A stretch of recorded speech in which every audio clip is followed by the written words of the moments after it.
Wow, it actually worked. It went live. That's cool.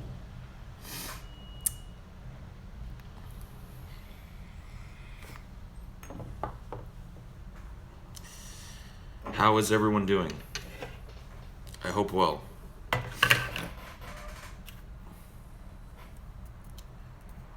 I am frighteningly sober. So, let me take care of that. What it do a fart? So we're taking what it do, which is good and it's funny, and we're mixing it with would do a fart, which is stupid and retarded and lame. Why would we do that? Do a fart. Do a fart, Ballsy. Go do a fart.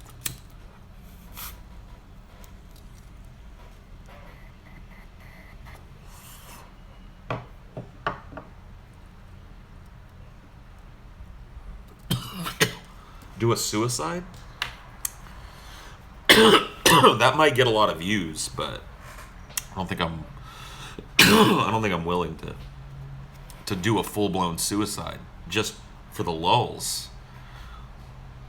Like, I might do a fart for the lulz. I might do a fart for the lulz.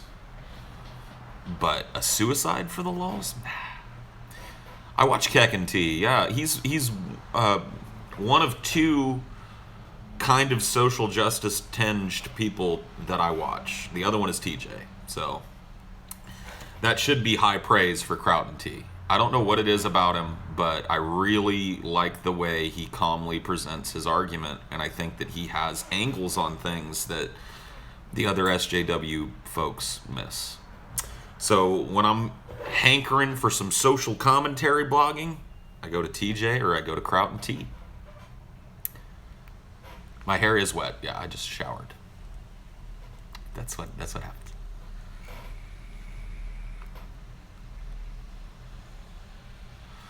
Computer's being worked on. Computer's not fixed, unfortunately. Kraut and T sucks at debating. I've never seen him debate anybody, so I wouldn't know.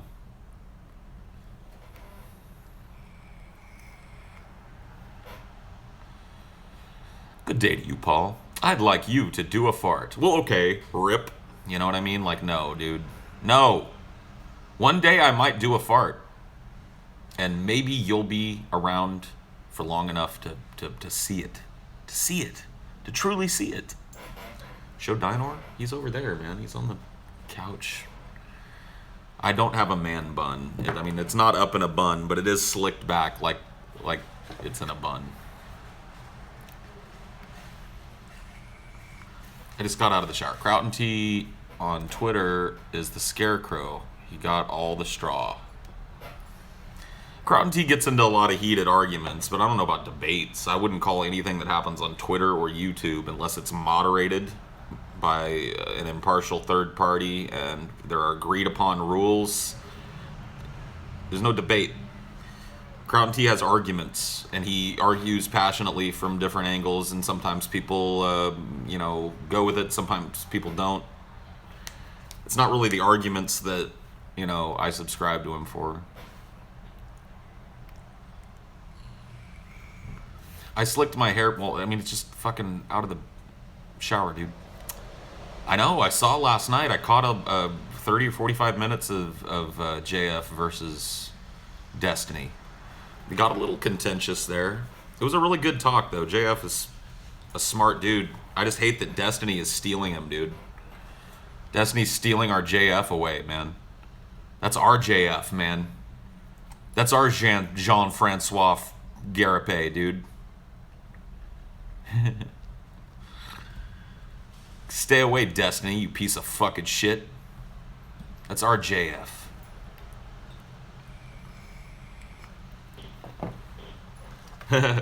No, that's cool. I love JF though. I don't know, dude. I didn't get to watch enough of the argument to know for sure who won. I really wasn't looking at it from the perspective of who won. I just like to see the interplay of ideas.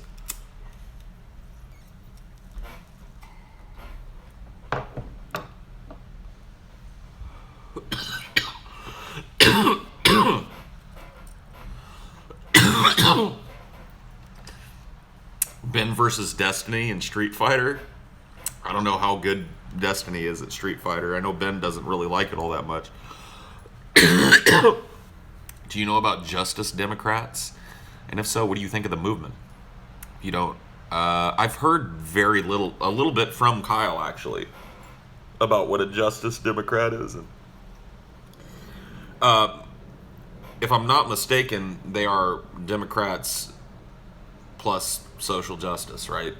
They're Democrats advocating for a social justice platform. It's not a movement. I mean, that's not what it is. If that's not what it is, then I don't know what it is. Okay. Yeah. If that's not what it is, then I don't know what it is. I haven't heard of the movement. About getting money in politics out of the Democratic Party. Why do they call themselves Justice Democrats? I don't understand what that has to do with justice. I mean, I'm down with that. I mean, I like the idea of fostering, leftist candidates without corporate money. But the fact of the matter is that corporate pockets are deeper. Justice Democrats needs to change too, because at this time, do you blame me for thinking that they were Democrats tinged with social justice? I mean, that's a really poor name for the movement, especially at a time right now where the left and the word justice are such a red flag. Anything on the left that you know what I mean? I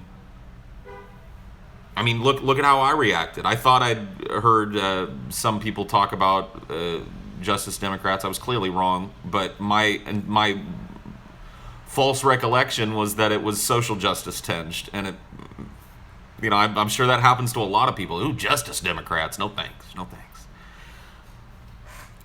I mean, why don't they call them, free range Democrats or some shit?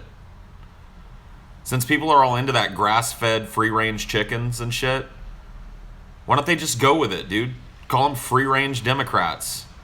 Absolutely no fucking corporate money. Absolutely no fucking lobbyist influence. Free-range, raised open, just like you and me, outside of the, that would have been, I would have liked that name better than Justice Democrats. Even though it makes them sound like chickens.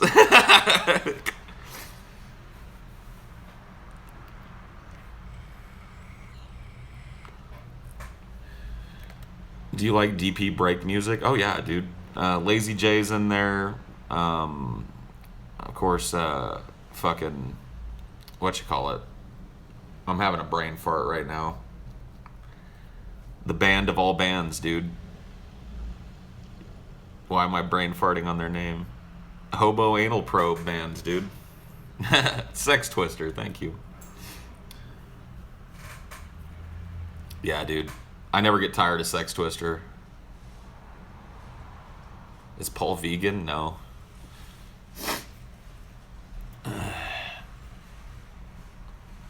I would love to see Inmendum on DP, but things have been so fucking busy that I haven't had the time to reach out to him. I will get out to Gary and we'll see about getting him on the show. Gary. Paul, why am I sitting at your desk? Because I had to make some thumbnails, and this is where I was sitting. I'm not doing a fart on your desk, though. I promise. And it's not dirty. I didn't make it dirt. Ashley's at work.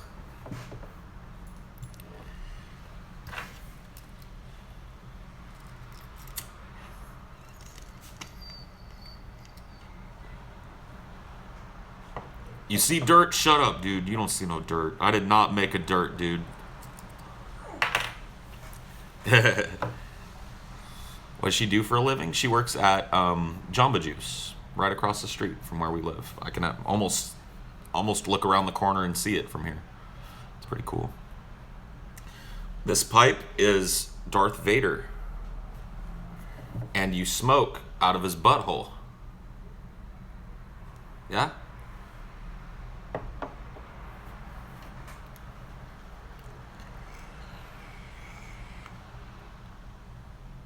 Do a Darth? I just did. You saw that bowl on badass glass? Cool. Your girlfriend is named Ashley too? There's a lot of Ashleys out there. I wouldn't be surprised if you're not the only other one with an Ashley. Can you masturbate too much? I think you can. I certainly, like, look, when I was a fucking, like, 13, 14, 15, I was like a zoo monkey. I used to jerk off, like, I don't know, dude, conservatively, sometimes 8, 10, 12 times a day. I mean, like, some of those times would be, like, right in a row. I think that's pretty normal. But as an adult, especially if you're, you know, I do think that you can, like, you can smack it a little much. But I was like, I was insatiable when I was super young, like young, when I first started jerking off, dude. There was no stopping me.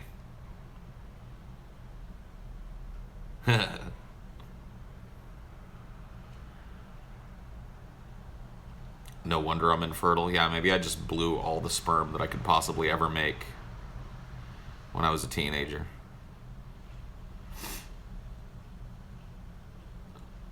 Well, they worked on overdrive when I was a teenager, but they seemed to keep up just fine. I don't know, dude. Blew it all, dude. I blew it all. Blew it all too early, and now there's none left. Dude, it would be hours. Like, it was retarded. But, like, when you first discover that, you want to just do it all the time. And I had parents that worked these, you know, I had a lot of free time as a teenager. I had a lot of alone time, so I wasn't having to, like, sneak around and jerk off. You know, I had a deadbolt on my bedroom door. So I could lock my bedroom door and just lay in there for fucking 8 straight hours and jerk off. So I did.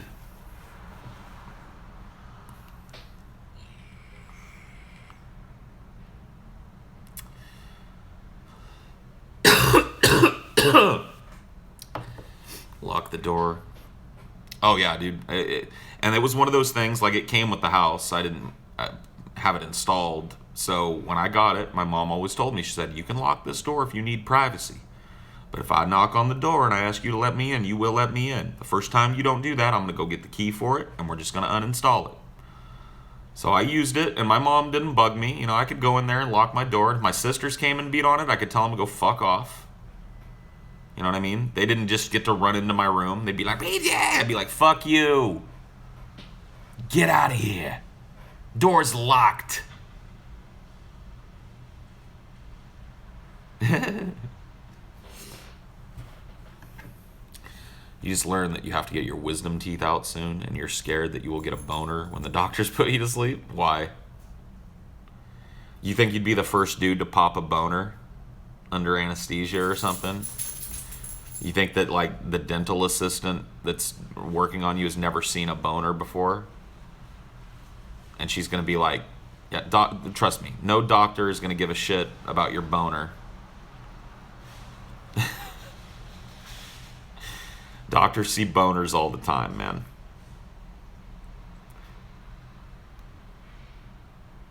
Dude, I had to show a doctor my boner. When, you know, because they were looking, like, when I was being examined to find out what was the source of my infertility, they wanted to examine the whole fucking dick, right? And they needed to examine it limp and erect. So I had to wave my boner right at a doctor, dude. I mean, it would have been nice if I could have got a quick, you know, hand jibber or something at the end of it. How did I get it? I went in the bathroom and gave myself it. Fucked around with my dick. Ran back out. It's like, okay, go ahead. Do what you gotta do.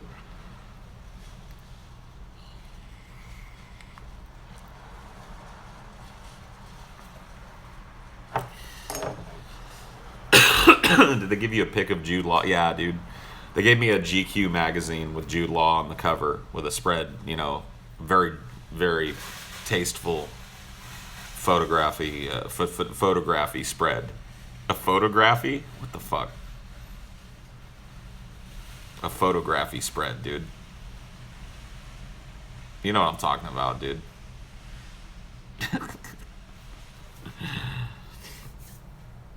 But, you know, the dick works fine. Like that I was told, you know, yeah, everything's fine. You know, it doesn't feel like I've got like any like, I don't know. He was looking for deformities or growths or any kind of thing that would cause any problems like in the structure of the penis. The penis checks out okay. From what I've been told, it's a normal human adult penis. Does what it's supposed to do. Something in the balls. Yeah, I raw dog it 24/7. There's no need for condoms. It's just no point. So that's awesome.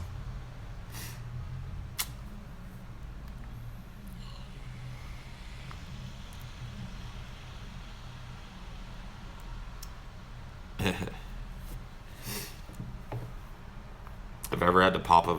I have never had to pop a. Well, that's actually not true. When I was on Effexor XR, I had. I think I've talked about this before. I had anorgasmia on that drug. And one of the things that they prescribed to people who are on that drug, I didn't do Viagra, but what's one of the other ones? Prilosec? No, that's a fucking heartburn medicine. Not Viagra. I don't know. Cialis. There you go. That's the other one, Cialis. And they give you like a low dose Cialis that you take every day. And it's supposed to help with anorgasmia. It didn't. So that's the only time I've ever tried that. I was on a drug before that made it almost impossible for me to even get a boner. And I wasn't even given the option by my doctor when I went to him to tell him I was having this problem of, you know, having a pill to help with it. So I just got off the drug. I was like, well, yeah, I feel a little better. Like I feel a little more balanced mentally, but my dick doesn't work. So that's depressing. You see? Whatever. Do I have lice in my beard? Nah, man. This beard is nice, dude. It's soft. It smells good. I washed it today. I conditioned it today. It's good and soft, man. There's no lice in the beard, man. No lice.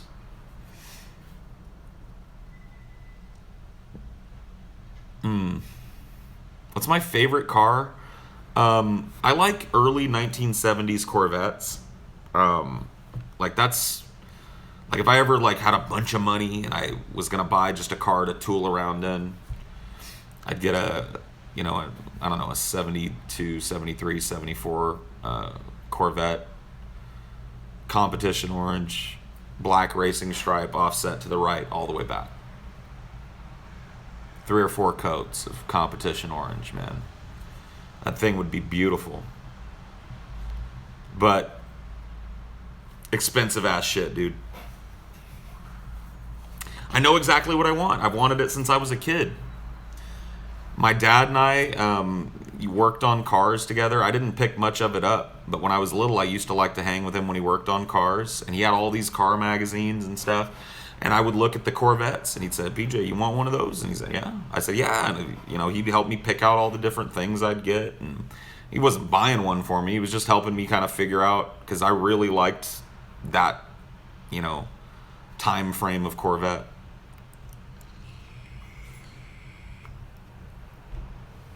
Yeah, it was a flashlight holder, the tool grabber, Every once in a while, I got to reach in there and grab something and do something while he was doing something else. It was awesome. It was fun times with Dad.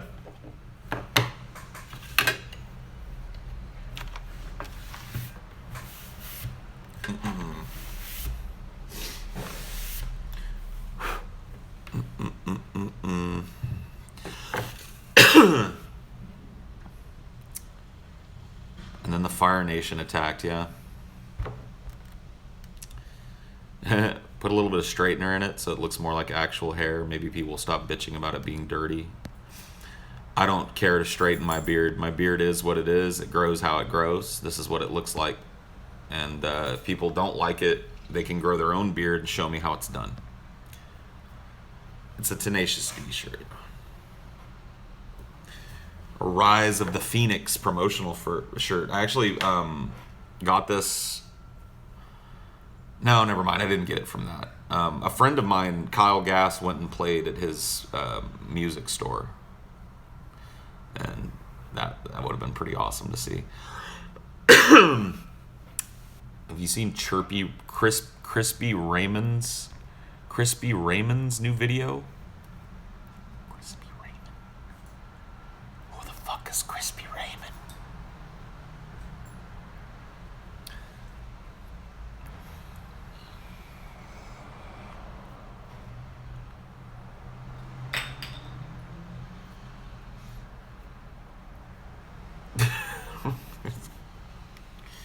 Whatever, dude.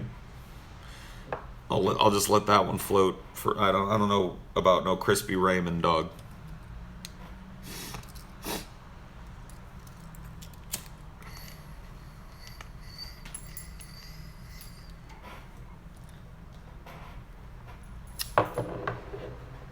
Mia Khalifa's new video? No, but I will check it out. I like me some Mia Khalifa, dude. Some rapper like wrote a song about Mia Khalifa.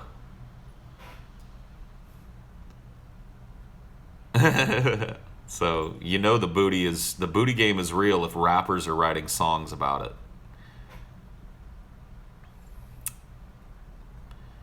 Kentucky is fucking trash compared to Seattle. I mean, I gotta be honest with you, most places in this country are fucking trash compared to the west coast of the United States. It really is a magical fucking place, man. I've traveled quite a bit throughout the United States. There's some cool shit everywhere. But the West Coast, best coast, dude. I'm sorry.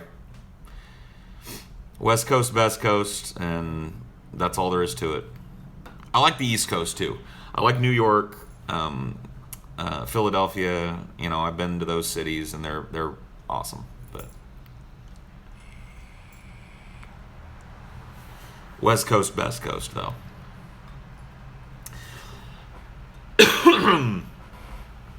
In the western town of Danwall, East End boys and West End girls. West End girls. Da-dum-bum.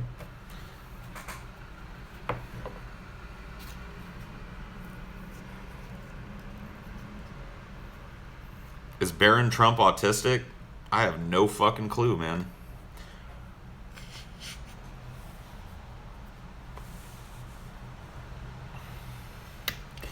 I'm telling you, dude, there's something like, I live in a place. Okay, let's talk about Seattle, the Seattle area right now. I live in a place, and there are very few places like this in the world, where I've got the ocean and the mountains. Okay? So I've got, I live in the mountains, technically, at the base of a mountain range. So it's hilly, very green and lush. An hour, and a half or so away at Rainier is a rainforest. But I also have the ocean right there as well. And it's just the confluence of those two things makes the weather perfect. It makes the air clean. It's hard to it's hard to imagine a place better than this.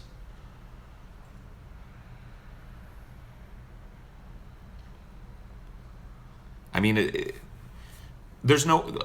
apartment that I live in doesn't have central air. It has heat because it gets really cold in the winter. There's no air conditioner in here. The air conditioner's right behind me. It's the window that's cracked open. I mean, like, I can't wait. I can't wait for summer. Like, I want to see summer. Because I bet everybody that lives here says the summers are just perfect. They're perfect, start to finish. So, we'll see.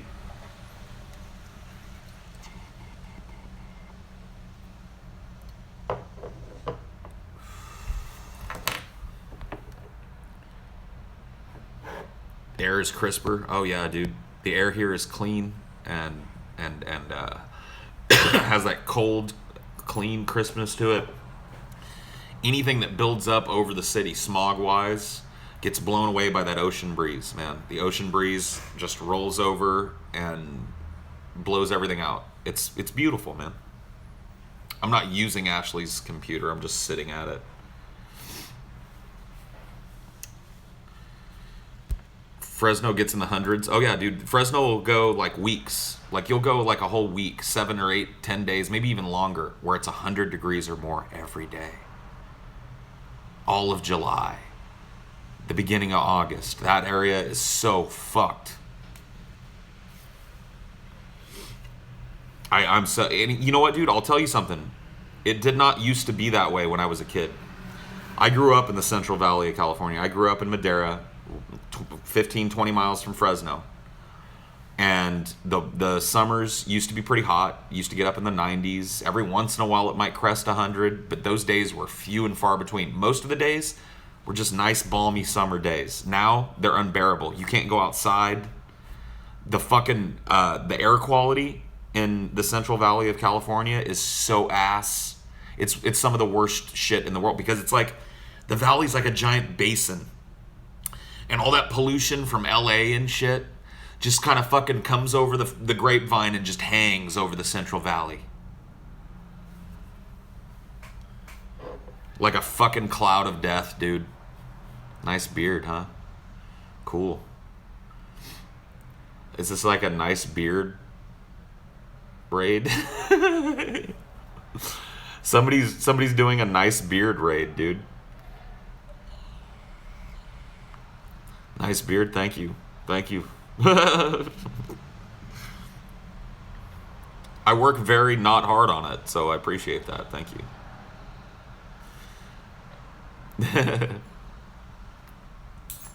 Nice beard. Poland good. So it's Polish beard raid. It's a Polish beard raid. So Polska and beard. Poland loves beard. Beard loves Poland. What's going on?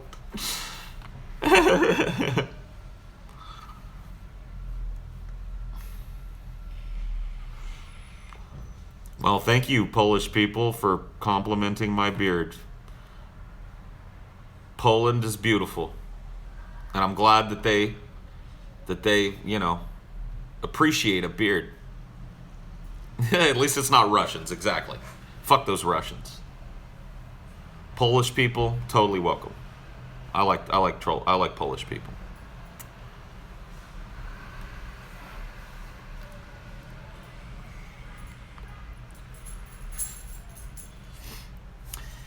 Well, I have no idea what we were talking about before, but Polish beard, man. I'm glad that, like, I kind of wish we were going to Poland when we go to Europe.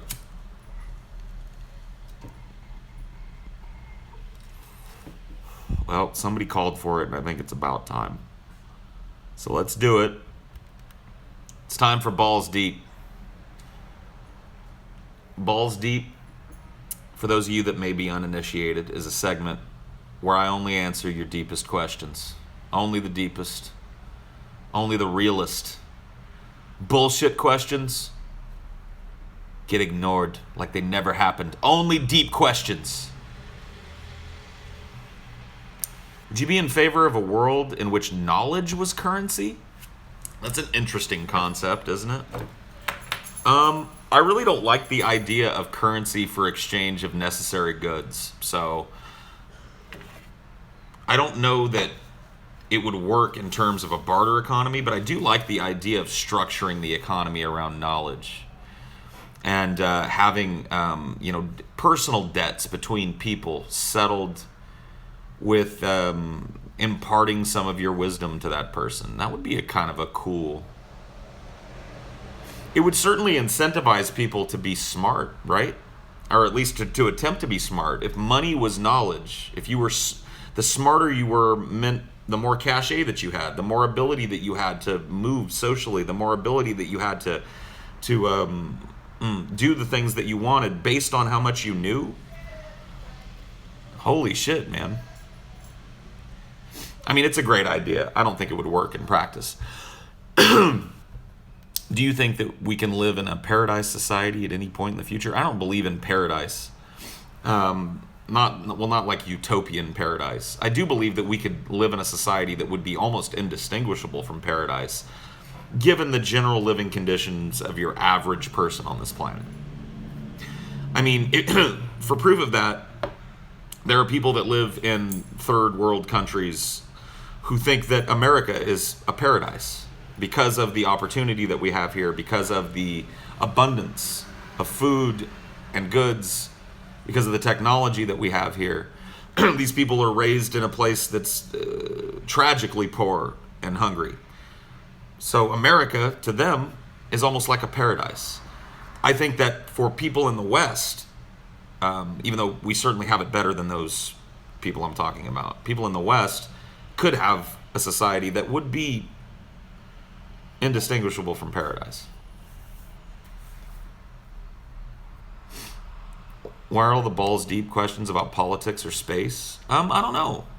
But people, I mean, those are two topics that I like discussing. Is your criticism of fiat currency as it exists today, which system for exchange of goods would I prefer?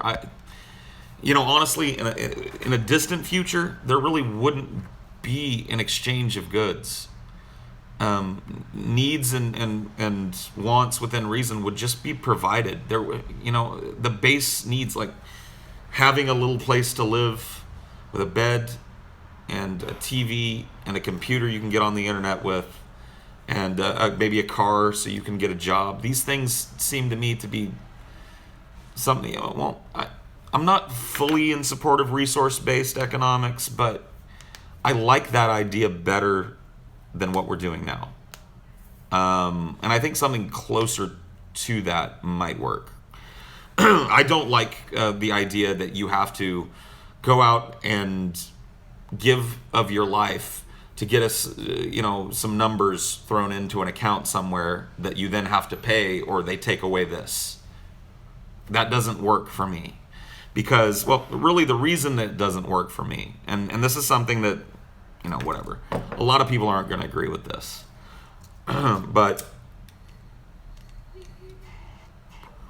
the reason that, capitalistic exchange of goods doesn't work is because some goods are necessary to live, and that there is an inherent threat of violence over your head from the state or from the authorities if you do not leave your home if you can no longer pay for it.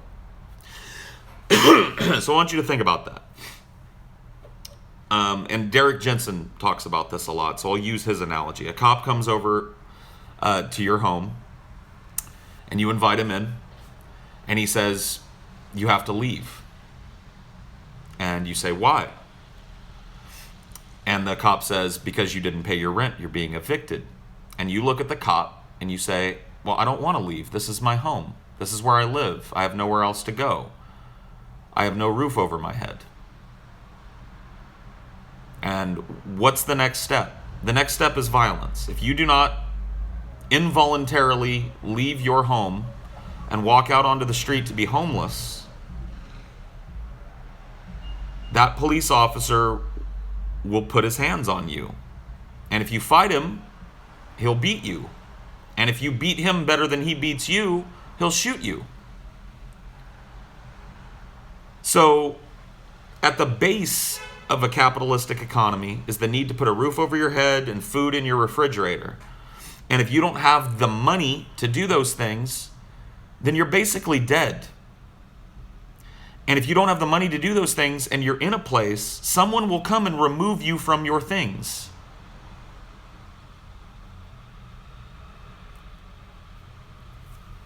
Never let a cop in your home? Well, see, that's not really your fucking choice a lot of the time. See, cops here can kick your door in on reasonable suspicion.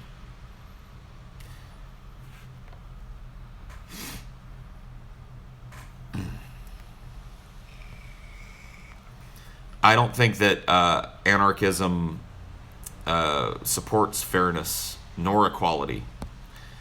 I appreciate your recognizing that in my ideology, but I don't see it in yours. I've never seen fairness and equality represented in an anarchist system. I've never had a conversation with an anarchist, and I've had many, that's left me feeling like that person has compassion for general people and a sense of fucking fairness. Because you guys are the ultimate bootstrap ideology. Anarchism is the ultimate, if you want something, go out and get it. No man will stand in your way. If there's a road that needs building, the men that need to travel that road must get together with their hands and must build that road. That's not how human beings work. And that would not be fair. It would not be equitable to everybody involved. So the men that built the road could then set up a toll booth along that road because they built the road and it is their right. I don't see a sense of fairness. I don't see a sense of equity in anarchism, and I don't see a workable political model. That's how it works on Nibiru. Have you any thoughts on rival factions of lemur that have in Madagascar? I've heard about them. I don't really take sides.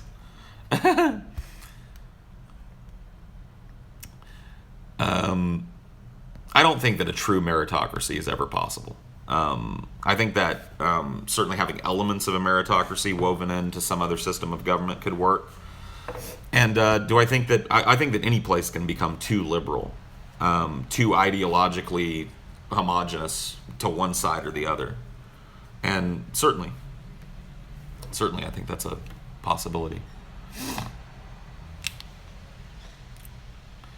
Had any advice for trying to quit smoking? You've done it since you were 15? This is the only thing that ever worked for me. I vape every day. You see me sucking on this during the show. And this is what worked. So I'd look into this if you really want to quit. All anarchism at its heart is a social structure without social hierarchy.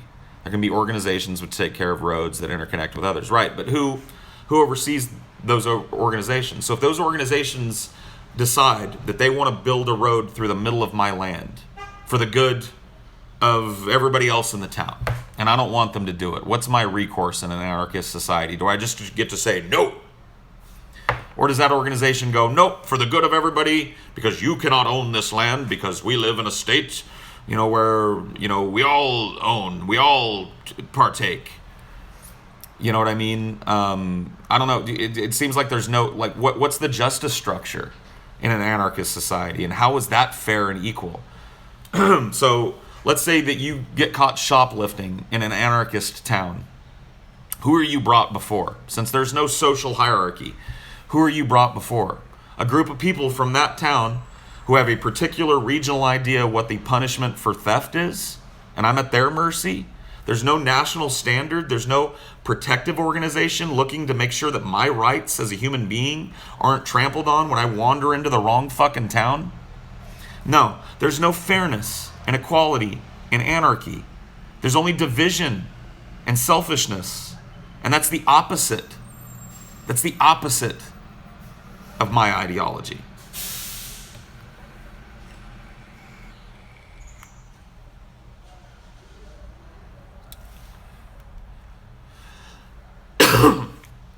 Do you think that we should have a test to see if someone is capable enough to be a parent medically, intellectually, and emotionally? Yes. I think that anybody that wants to have a kid should be allowed to, but they should go through mandatory child education. They should learn what's going to happen to their bodies. They should learn what their responsibilities are going to be. They should work with children so that they know what to expect, how to change a diaper, so that they know what the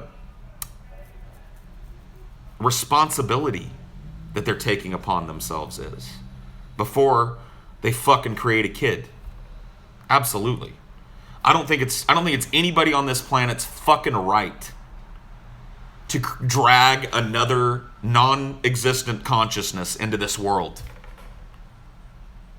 willy-nilly without any plan to take care of it. No.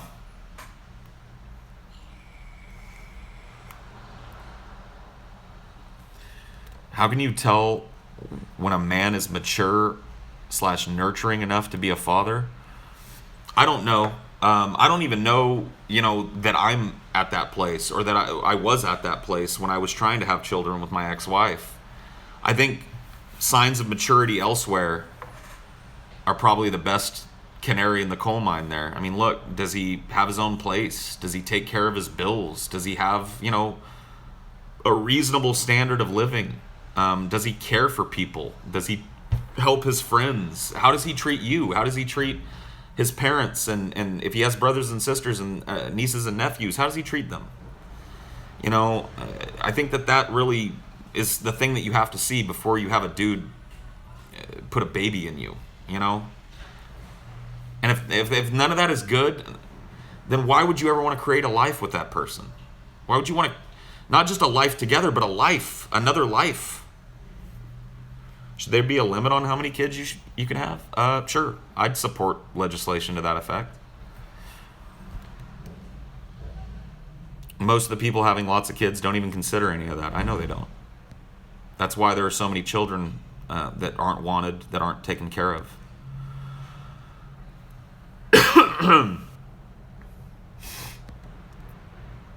What if we remove all the warning labels and see if some of these problems just work themselves out? Oh. I don't know what you mean. Should the same standards be held for pets? I think there should be standards on pets. I mean, there are licensing programs for pets. You have to technically license your pet, usually in the county that it lives in. It's not enforced. I think it should be. And I think that should come with, a reasonable expectation that you can provide that animal with a home and that you understand what that means. People abuse animals all the fucking time, guys. All the time. I used to live in a condo in Fresno, and it had a shared garage that I never used because I stored a bunch of shit in it. I parked my car outside. One day I walked into that garage to look for something, and this skinny, emaciated puppy stumbled out of the garage. Looked like it was about half dead. And it looked like it was having trouble opening its eyes because it looked like it hadn't spent a whole lot of time in the sun. And I went in there, and it looked like it had just been living in there for about 3 or 4 fucking weeks with nobody taking care of it. There was dog shit and puke all over everything. And I immediately called the police on my fucking neighbors because I knew it was their fucking dog. And the cops came and arrested the dude that fucking lived there. I don't take that shit lightly.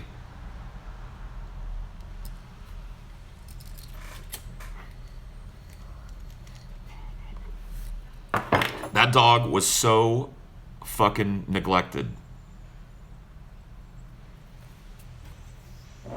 I don't even know if they arrested him for the dog. I think they went to talk to him about the dog and might have popped him for drugs or something, which I hate that, that type of animal abuse doesn't always result in an arrest. But whatever. They took the little dog, probably put it to sleep, but at least it didn't spend its entire fucking life suffering.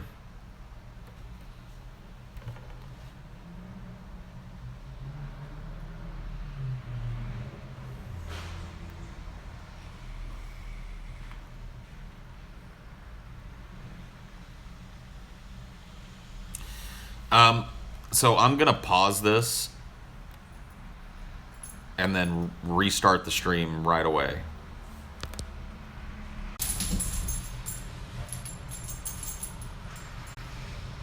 Okay. I'm not sure what's going on, but my phone is acting like a piece of shit. Let's see if I can figure this out.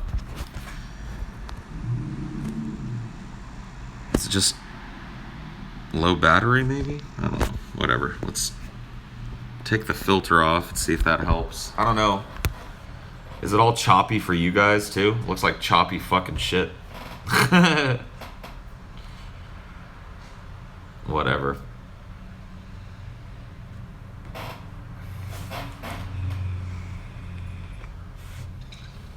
Some people are saying yeah, some people are saying it's okay. On mine, you know, where I can see it, it's just like 5 frames per second. And if that's what I'm putting out, I can just restart it. It's not bad in 144p. That's part of the problem. Let me go plug it in and make sure it's not like battery problem or something. Maybe it was the camera too, like choking on all that light coming through the window. So it seems better over here already. So that's probably what it was. My camera was trying to process all that fucking light. Okay, cool. Well, it's better now.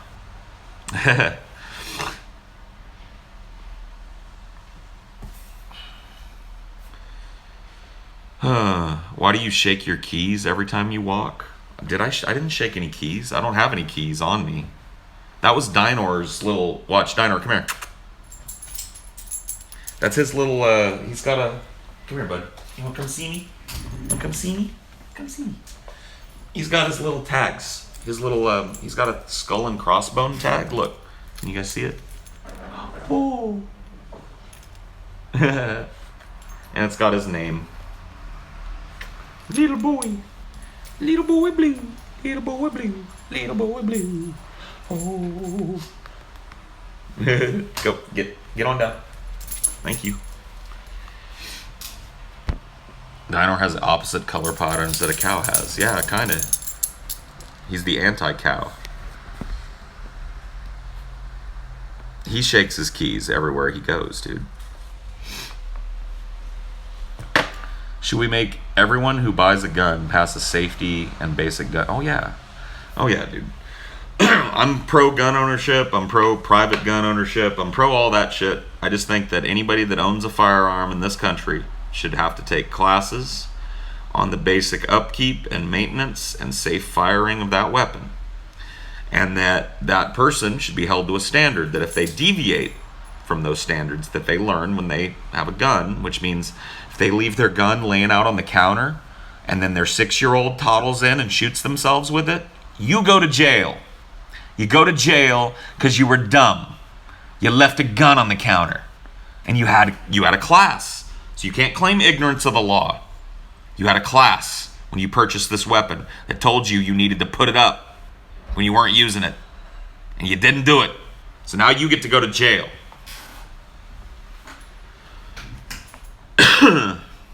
Yeah, I'm a fascist, I know. If you only knew. But honey, I don't think you do.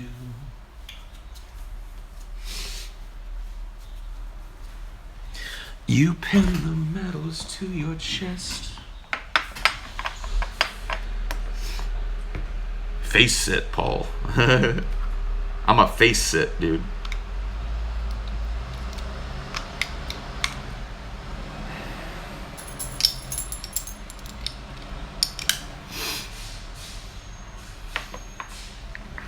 What kind of phone do I have?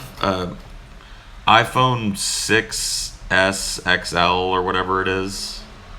The big iPhone 6. I don't really like it. I'm thinking about saving up a little money and getting a Pixel XL. Yeah, that's the one.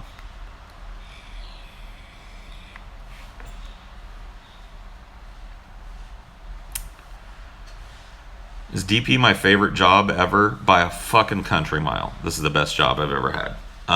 You know, it's a transient job. I understand that shows don't last forever, but man, I'm gonna be hard pressed to ever get a job this cool ever again.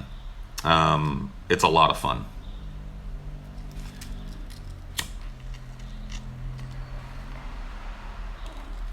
I prefer flour. I don't really dabble that often.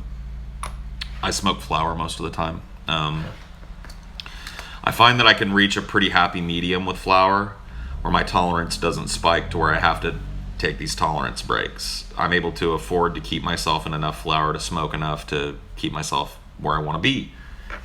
I take dabs here and there, but I don't really even have a rig yet. What do I plan on doing after DP? I don't know. I hope to set the ground the groundwork. I mean, look, I'm doing stuff here on this channel. That certainly won't stop. I'm looking to start a new channel with a horror and creepypasta focus to it. That certainly won't stop. Hey, baby boy.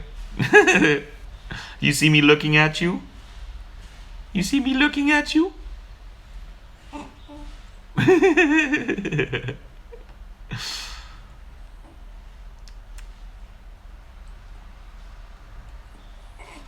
I do sing, yeah. Ben and I, it was funny. Ben and I were chilling at the studio yesterday waiting for TJ to show up. And he was just playing his guitar, and he started playing Fade Into You by Mazzy Star. And I just started singing it. And we did the whole song. Like, no plan. He was just plucking around playing the song, and I just started singing it. It was awesome, dude. Yeah, me and Ben are going to make some music together. Me and my friend Rodney are going to get together and make a little bit of music together.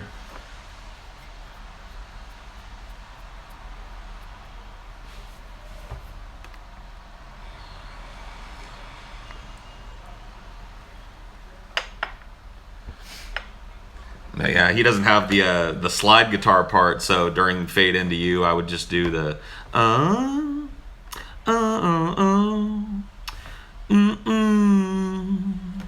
It was great, dude. It sounded pretty cool. It was a pretty cool little acoustic riff on that very, very easy to sing, easy to play song, but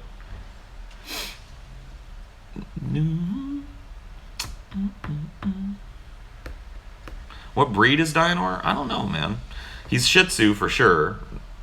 But outside of that, we were told miniature poodle. We were told, not Westie. What's that other one? So we were told miniature poodle, Shih Tzu, and one other type of dog. But he looks like, if you look at pictures of them, he looks like a Tibetan Terrier. He's some kind of terrier, but he's his own, he's a weird mutt dog. Who knows? Psilocybin is shrooms, yes. Or psilocybin. Oh, he knows, he understands a lot, and he knows he's being discussed, and that's why he's there he's chirping, because he knows I'm talking about him. Would I let a man fuck me? You're more than one way, and I agree, you little fag, you. I mean, I really have no desire to be fucked by anybody, to be honest. That's really the truth. Like, that's that's a level of submissiveness that I don't really find it attractive.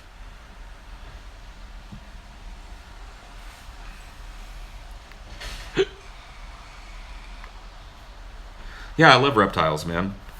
I had an iguana growing up, and he was a big dude, big boy. I've told the story of him here on this show before, so I won't go into super detail, but I love reptiles. They're a whole different kind of... I've been thinking about getting a chameleon. I've wanted one for a long time, and we've got an area right here that I could build like just a perfect vertical terrarium for him. And just have a really cool lizard. I've always wanted a chameleon. They're so docile and cool.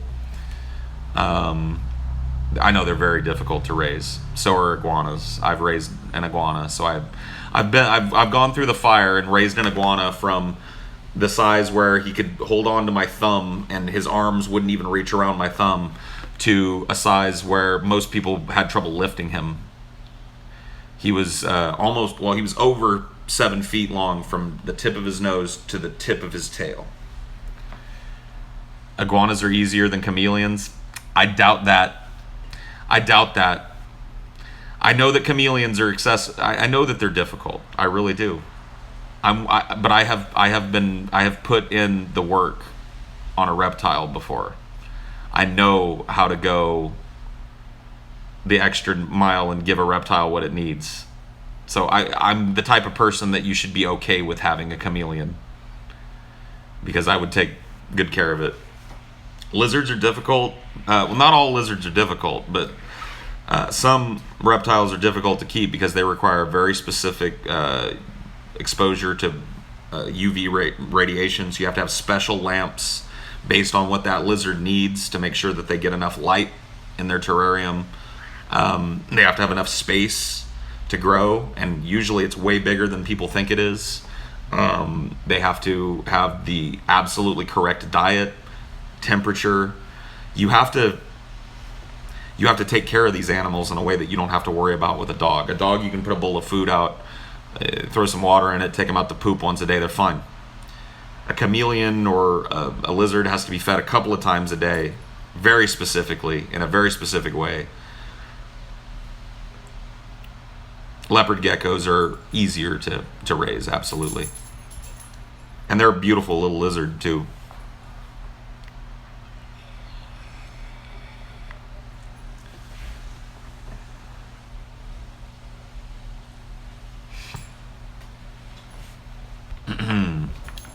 What have you been doing with your life these last few years? I haven't kept up with the Drunken Peasants. Yeah, I guess that's kind of crazy, but I guess there would be some people here who maybe don't watch the Drunken Peasants and who are subscribed to me from back in the day, and they're wondering what the fuck I'm up to. So I guess I'd give you the basic overview. So I got a divorce at the end of 2005, and I moved to Texas in part to meet Ashley, who would become my girlfriend, who's now my girlfriend. While I was in Texas, I was offered a position, a trial position on the Drunken Peasants due to my popularity as a guest, I guess, there. And I, for some time at that point, yeah, it was at the very end of 2005, beginning of 2016. So I left right before Christmas 2015. Fuck. 2015. I'm sorry, dude.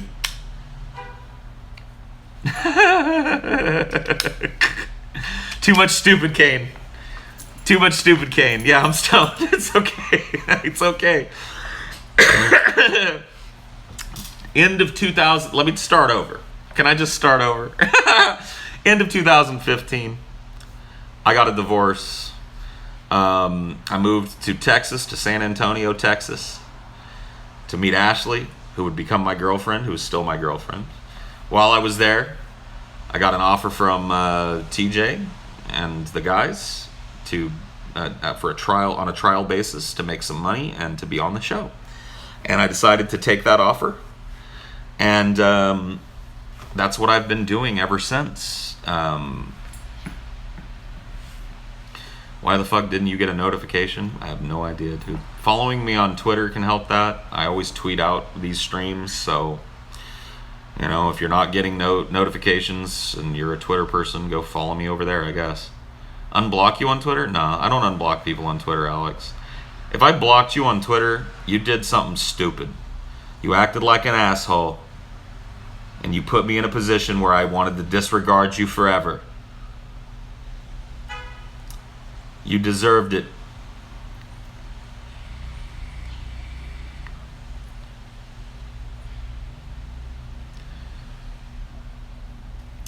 Finish the Misadventures of a Skooma Addict. I plan to. I don't know if I'll go directly back to Zega, but I don't think we've seen the last. I really liked the character. I liked the playthrough.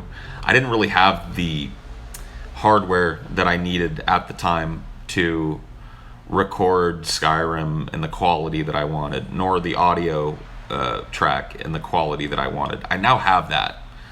But now I have another problem. Now I don't have the free time, at least right now.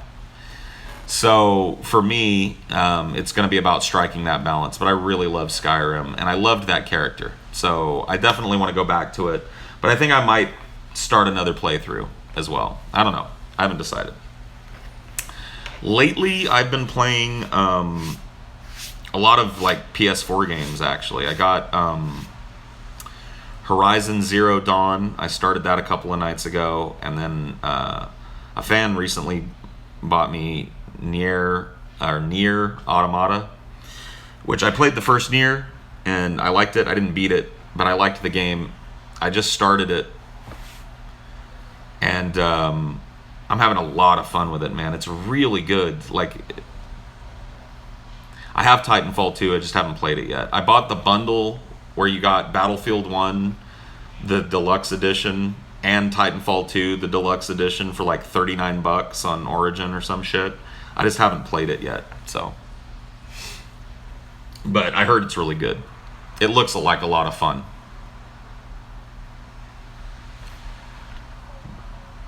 How far is Ashley in Breath of the Wild? I think she just fought her first divine beast.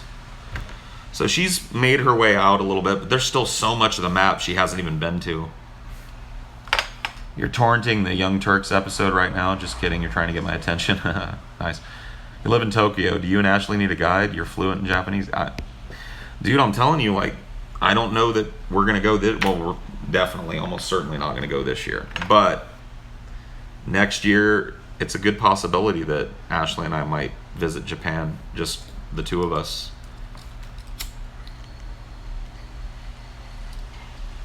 What's Ashley's channel? I think it's Loveless Ashy, but you'd have to go... It's linked on her Twitter account. So if you go to her Twitter... I think it's the same as her Twitter account. Ashley's Ego is what the title of it is, yeah, but the channel name, I think, is Loveless Ashy. Where do you go to find some awesome girls like Ashley? I don't know, dude. I gotta be honest with you, I lucked the fuck out with Ashley. I don't know how I stumbled face first into meeting a chick like her. She and I just, like, I don't know, we meld really, really well. And it was a very fortunate thing that I was able to, you know, to find a person like her who was also interested in me, you know. It's one thing to have feelings for somebody, and it's another thing to have those feelings reciprocated, you know. So, I don't know, man.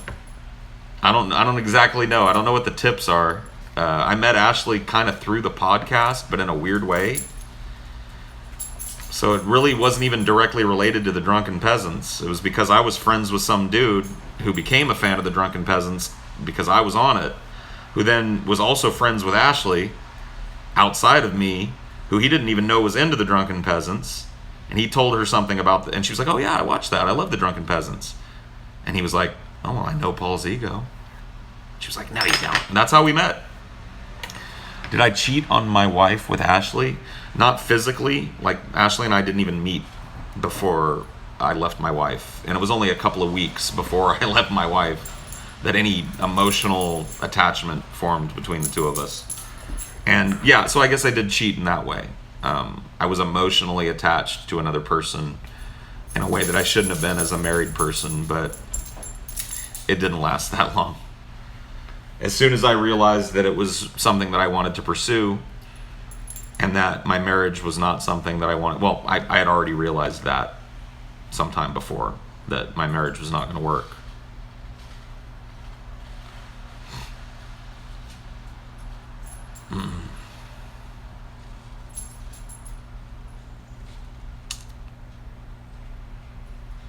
But I was still legally married, yes, when we got together.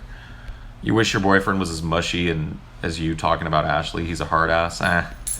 Hard asses have their own. Trust me, mushy has its own set of bad shit.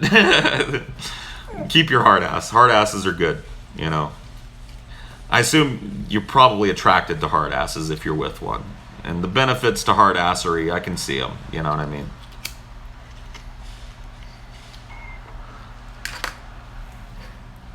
I'm just a mushy dude. I'm an emotionally driven guy, so, and I've been in a lot of fucking therapy. Pet Dinor. Pet the Dinor. Pet the Dinor. Come here, boy. Come here, boy. Oh. Whoa. Dinore. Dinore. He's a good boy. He's a good boy. He's a good boy. Did I shadow ban you? Nah, man. Everybody can read you, my nigga, from the zigzag cover. Kiss the dog? He doesn't like kisses. Watch. You wanna give me kisses? Give me kisses? Give me kisses. Come on, give me kisses. Give me kisses. Give me kisses. See? No! No! No!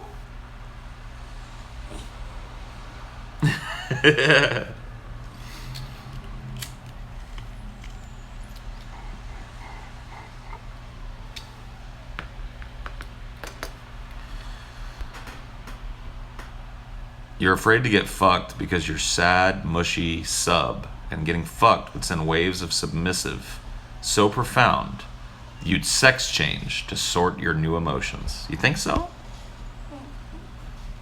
Who knows, dude? Who knows, dude? I might just chop my fucking dick right off. You're living in Tokyo. You made a comment before about liking to watch you while composing music for games. Oh, cool, man. That's pretty awesome, dude. Yeah. Look, if we do get the chance to go next year, which is, it's up in the air, but if we do, we'll definitely reach out to fans because we've got, there are some other folks over in Japan that I know of. Well, Egghead 2, not Egghead, but Egghead 2 travels to Japan quite often. And there's a couple other folks. But yeah, dude, we'll let everybody know. We'd love to meet up with you.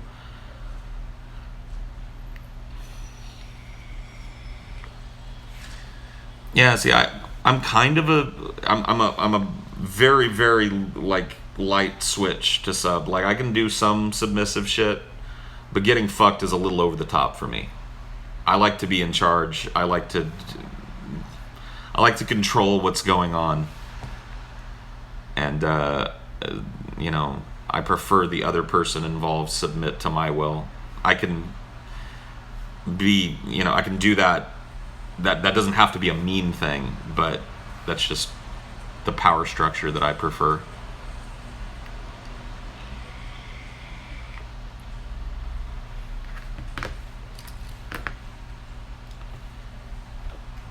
Is getting fucked really inherently submissive, though? That implies straight women are all submissive on some level. I think a dude getting fucked is kind of submissive. I don't know, dude. There is, look, and this is turned completely on its head every day, but there is a kind of a power structure to sex, and turning that power structure inside out is what gets people off. And I like a more top-down. I like to be in charge. I like to have my will enacted during sex, and I like people that like that imposition put on them. I like people that like to be manhandled and controlled and told what to do, and that's where I'm happiest.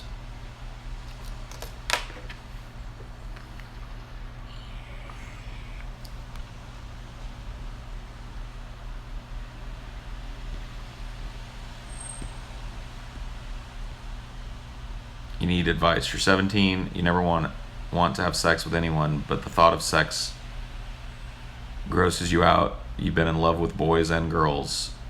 Dude, I don't know what to do with that, homie. Best of luck. I think you probably just need to not be as young as you are.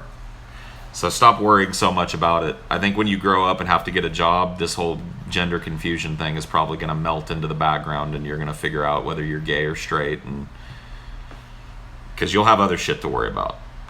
You'll have other problems.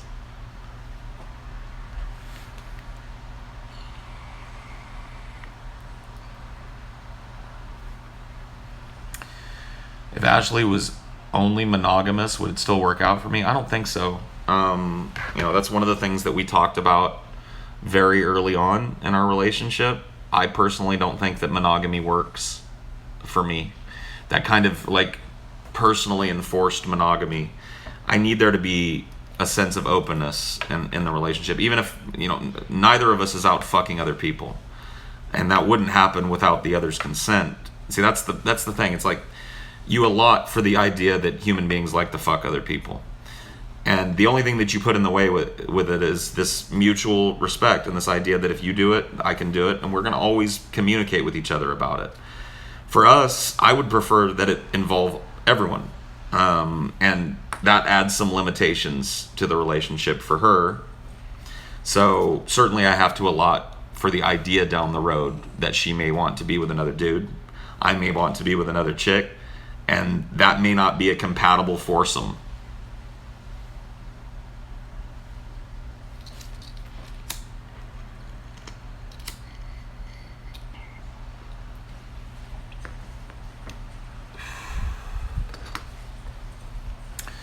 We've discussed threesomes, sure. And it's something that we both, kind of are open to doing, so long as the person involved is somebody that we both like, and that it's established what the relationship is. No confusion, no weirdness, at least to the best of our abilities. I know that happens in threesomes, but I think most of it can be worked through, and if it isn't, it's a good test for a relationship, I think. But it's something that neither one of us is like rushing headlong into either. I'm not like dreaming and scheming every day of like fucking some other chick and bringing her into the bedroom. It's just one of those things that what is it about age play that appeals to you? I like the way that it plays into the dom substructure kind of naturally. I don't know. It appeals to me in that kind of nurturing way because it's outside of sex too. Age play is a sexual thing, but Ashley and I do age play things in our normal life as a way that we deal with one another. She calls me daddy. There are certain things about the way that we deal with one another that are structured in that way. And I enjoy it and she enjoys it. And that's the most important thing about it. It's something that I've never had before. But now that I have it, I know that it's something that really appeals to me. So.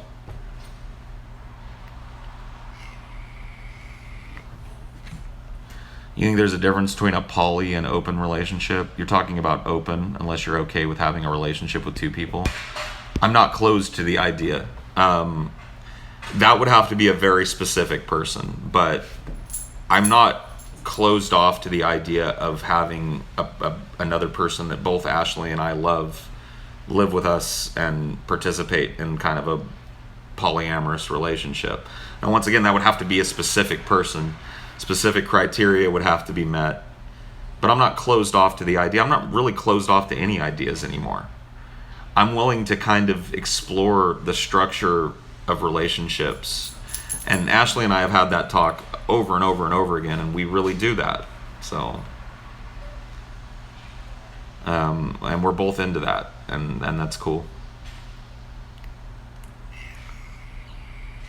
Would I fuck beyond fear? Contextually speaking, sure. I think if I did that now, given the friendship that we have, it would be pretty weird. I think, and just knowing her as well as I do, and her knowing me as well, I think it would be strange. But would I? Sure. You're talking polyfidelitus, willing to be poly but showing fidelity to the ones you're with. Sure. I couldn't be in a totally open relationship where it's like any given night I just leave the house and fuck some chick that I want to fuck, and Ashley comes home late from work one day because she's fucking some dude that I don't know about. That to me, I don't like people that I don't know having that direct line of involvement into my life. So yeah, I guess there does need to be some kind of aura of fidelity around it, because that communication is key. That's it.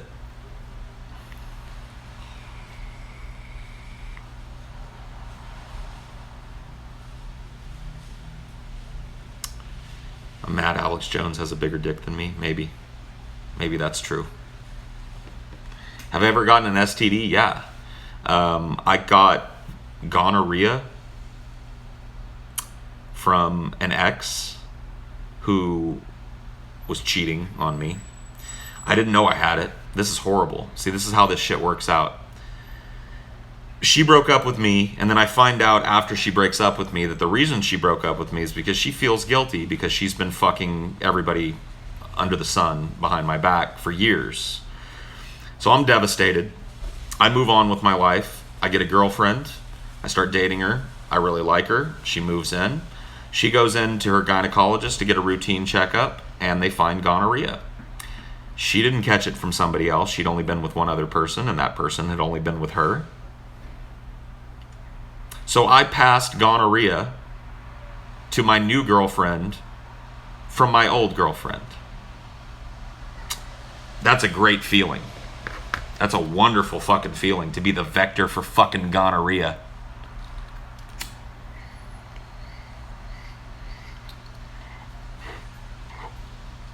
She did not break up with me. She was fucking mortified though, and I don't blame her. I didn't know I had it, man. I didn't know, and I probably should have when I heard that my ex was running all over the fucking place. I probably should have gone down and got tested, but I didn't have any symptoms or anything, and I thought, well, whatever. Dodge the bullet. I really honestly didn't even think about STDs. So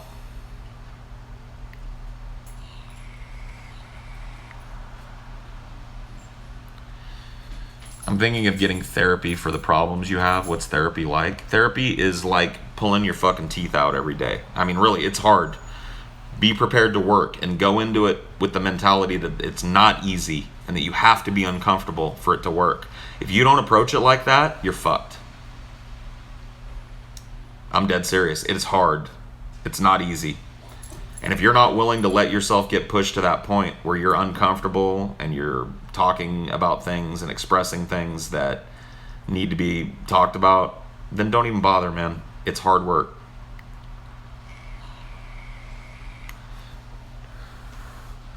You're 17, covered in tattoos, including one hand, and you're getting your other hand tattooed on the 30th of March. That's a lot of ink for somebody that's young, and there are a lot of jobs that you're pretty much excluded for having visible ink on your hands. That being said, as long as you're looking to pursue something where it doesn't matter what kind of fucking tattoos you have, I don't think it's stupid. Do whatever you fuck you want, man. I'm gonna take him outside because watch this. Do you need a potty? You need a potty? He needs to potty. So I'll be right back.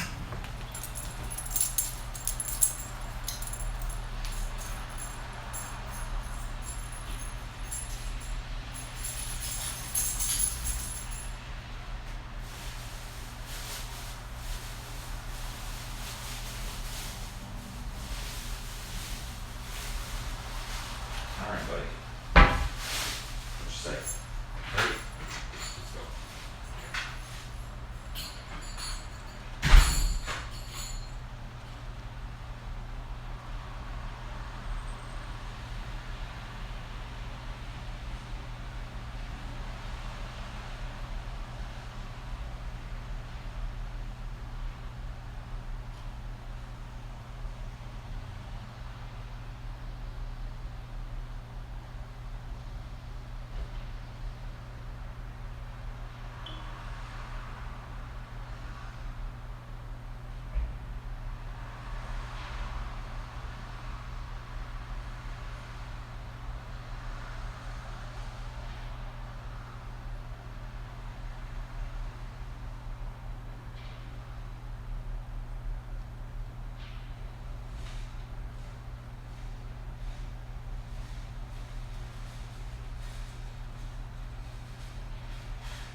on, buddy.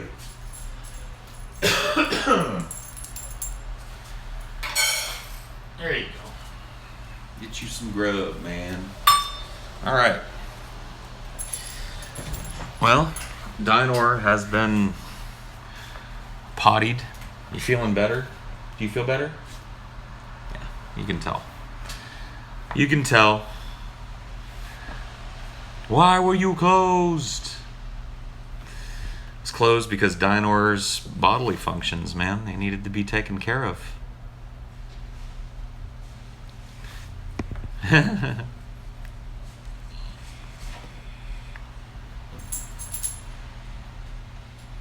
Brett sent you? Cool, man. I don't know who Brett is. I've never heard. I don't know anybody by that particular name. I don't happen to know any individuals that have that particular name. But whoever Brett is, I guess, tell him thanks for sending me one or two people.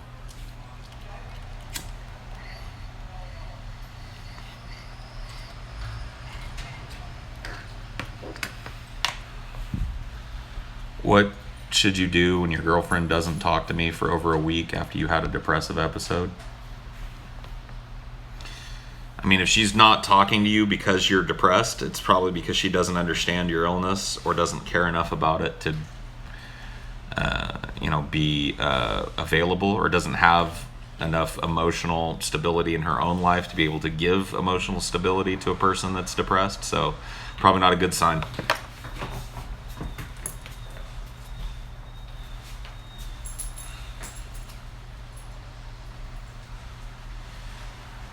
You pin the medals to your chest and settle down for 7 minutes rest. You do mistake. You're hoping for the best, but just not sure. You take the first one for free.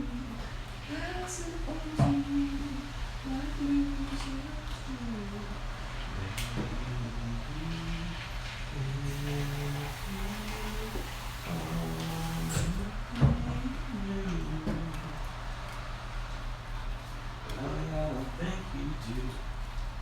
All right, now I got something to drink.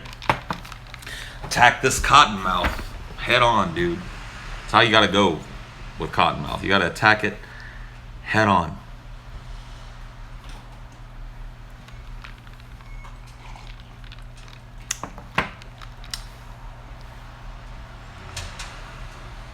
The peasant with a heart of gold, sure.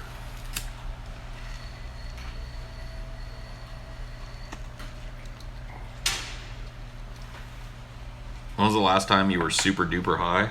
Probably yesterday. I tend to get pretty super high right before I go to sleep. So probably last night before I went to bed. It really helps. I smoke a pretty heavy indica before bed. Let's see if I've got it sitting here. I may or may not. Oh, I do. OG Kim. Keep this around. This is Paul Zigo's bedtime weed. And it's basically a lockdown weed. Like, you smoke it and really all you want to do is sit and play video games or lay and go to sleep. So try and stay away from it during the day. But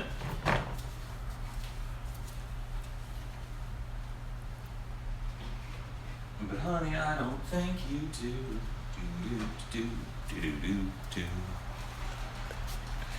Let me go get my weed tray.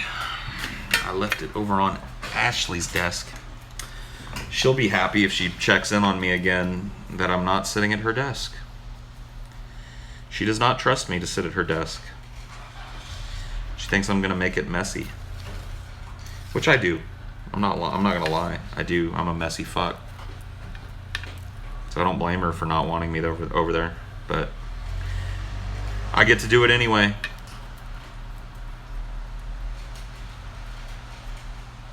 Oh, you have a plate? Yeah, I got, like, it's covered in ash and bullshit right now, but it's a pretty cool little tray. It's a trap tray. It's got the Space Needle. These are, like, you gotta get one of these. If you're a pothead, like, they're just such a lifesaver to have, like, a place you can kind of separate out your ash and your fucking fresh weed and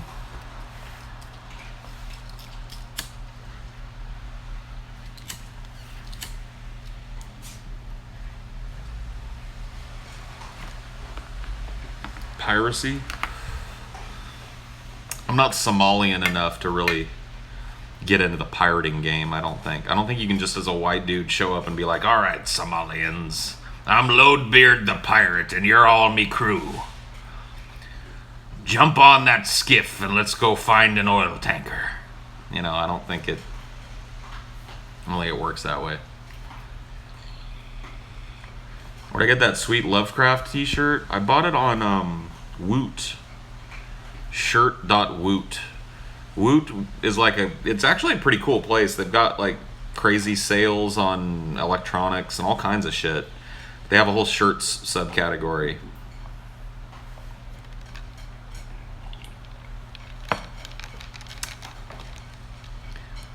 You used to be a pirate, but you got castrated.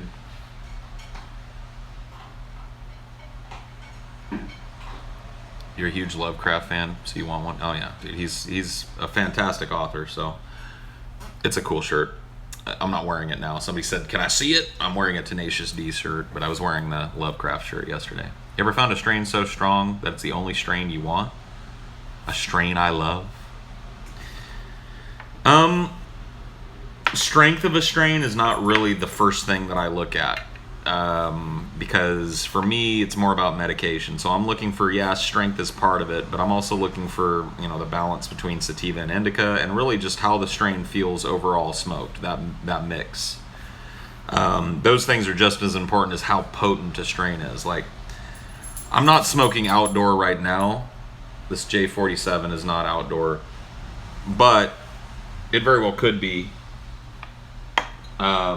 And I'd be fine with it. I buy outdoor here all the time. It's not as high quality as like indoor hydroponically grown shit, but it gets the job done.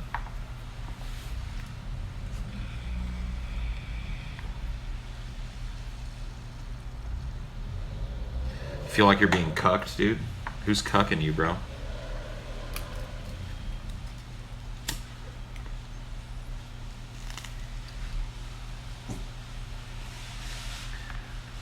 Ashley's 13 years younger than me, so I was 13 when she was born.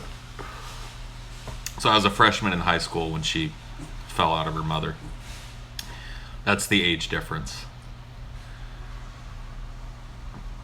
This hair is not coiffed. This is just how this is what my hair does when I shower and comb it back and don't do anything to it. This is just the hair, dude. The mustache. Ashley calls it mustache hair, because she says this part looks like a big droopy mustache. Whatever. I'm working on it, man.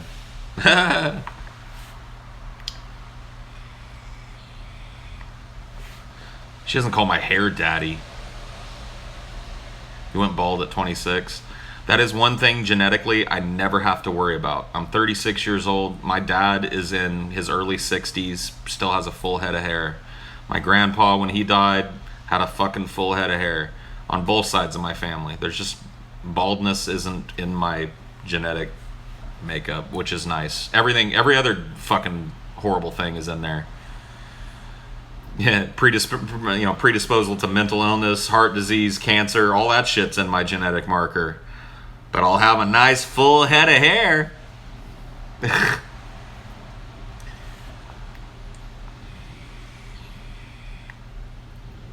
I know, dude. All my hair fucking immediately falls out next week, and I'm like, oh no. No, it's not gonna happen. Looks like he has a white bat on his face.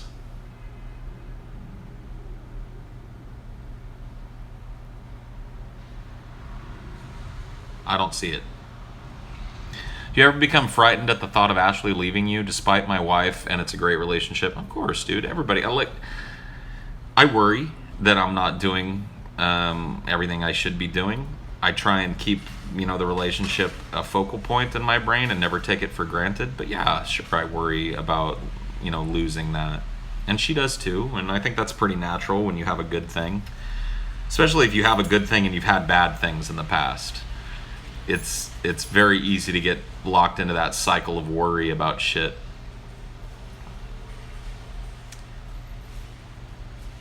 What kind of cookie cutter bullshit is that? Is what? What are you talking about? You were talking about shaving the midsection of your beard. Are you still considering going for that Mad Admiral look? I might, dude. I'm really considering it. So what I would do is I would start right here, and I'd just shave straight down. So all this hair from this zone straight down the chin. So this whole fucking chunk of beard would be gone, dude. And I would just have these like giant sideburns connected with the fucking mustache. I think it'd be pretty cool. I might do it when I lose a little bit of weight.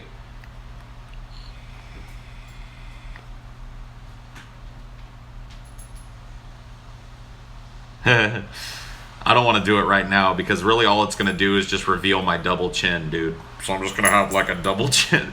I'll lose a little bit more weight. Give me like 20, 30 more pounds and I'll consider it.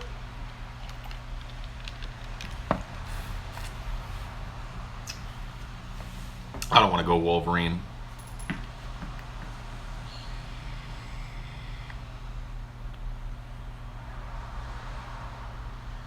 Yeah, I'm working on the double chin, man.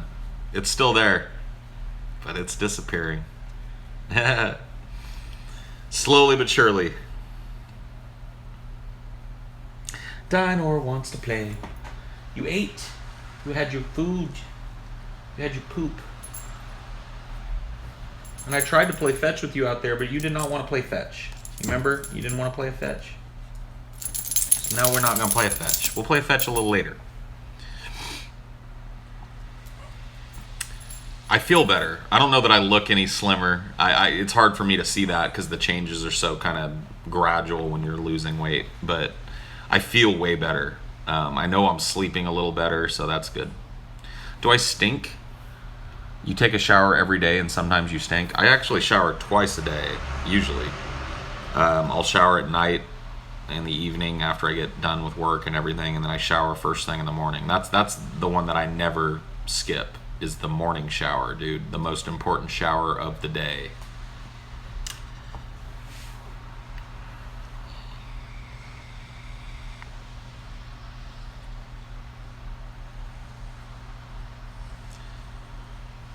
Morning showers are wonderful, dude. There's nothing like the shower first thing in the morning. I gotta have that. Dude, all right.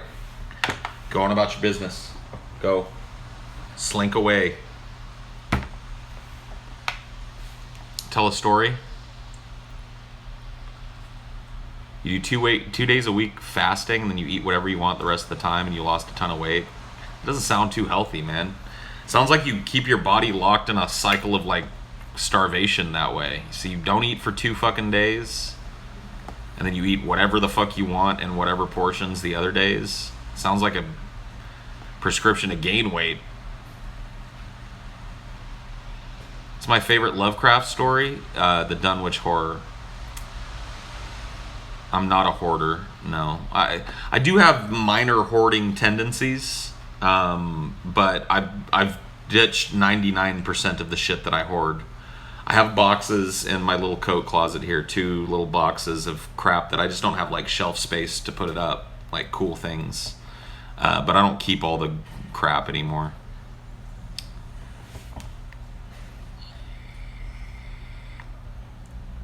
You diet during the week and eat whatever you want on the weekends. Maybe that'll be a good thing to do, like maintenance wise for me once I lose the weight. But I'm always gonna have to watch what I eat, like always, because I will just gain it all right back. I've read Dracula, yes. You've been shitting almond shrapnel for 2 weeks. That doesn't sound good, dude. Dude, my bong is soaking right now, so bong load is out of the question, bro. I just can't do it for you. I'm sorry. But the bong needed to be cleaned. It needed a soak, dude. It needed a soak. So I'll do I'll do a pipe of weed out of Darth Vader's butthole, but I can't do a bong load right now, unfortunately. Just not in the cards. Later on, though, that bong will be nice and sparkly clean.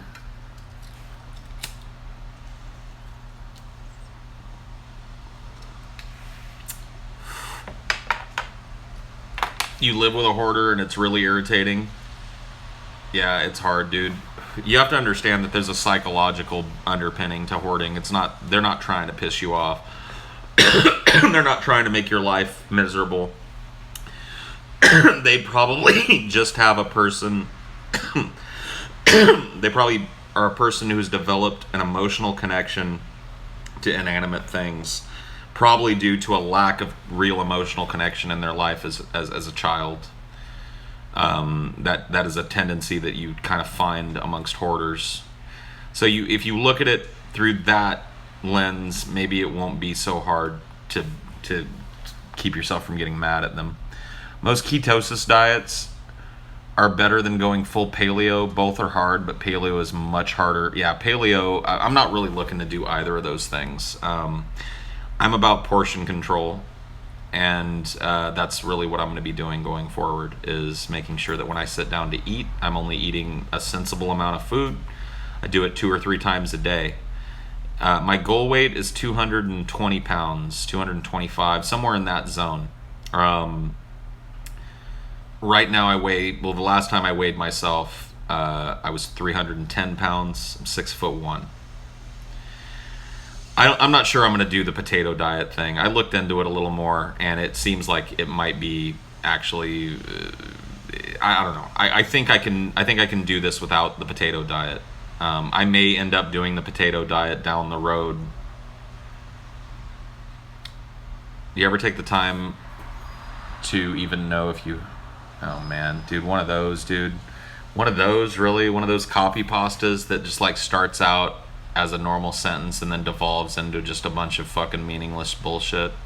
Have you ever experimented with microdosing? You're gonna start once your shroom cakes have fruited. I've considered it. I don't have the access to good shrooms. I can get them around here, but it's sporadic. No pun intended.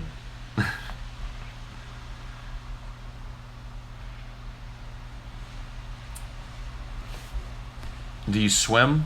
It's the perfect fat guy exercise. No sweat, no smells, and you float. Yeah. The last time I lost a lot of weight, when I was within striking distance of my goal weight, I got down to about 245, 250 pounds. It's the lightest I've been as an adult. I did that swimming because the house that I had back in Madera before I got divorced had a pool. I was able to swim laps in that during the summer.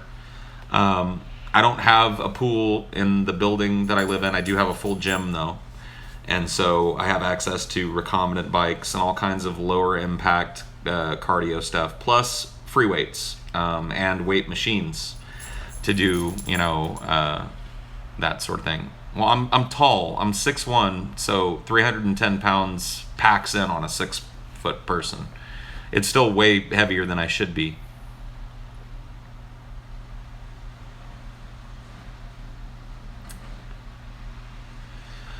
I mean, you guys have seen me. I've stood up. Like, I'm a pretty fat dude.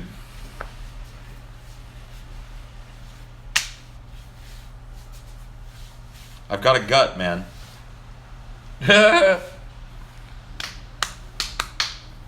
So, that's gotta go. That's gotta go, dude.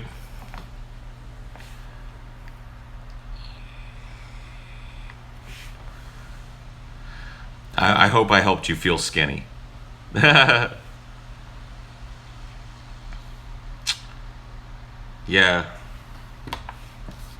I don't shave. No, I'm just naturally not very hairy. Like, my chest hair is very, like, I have some, but it's very sparse and soft and shit. I don't really have hair on my stomach. I mean, there's a little bit, but I'm just not a hairy dude.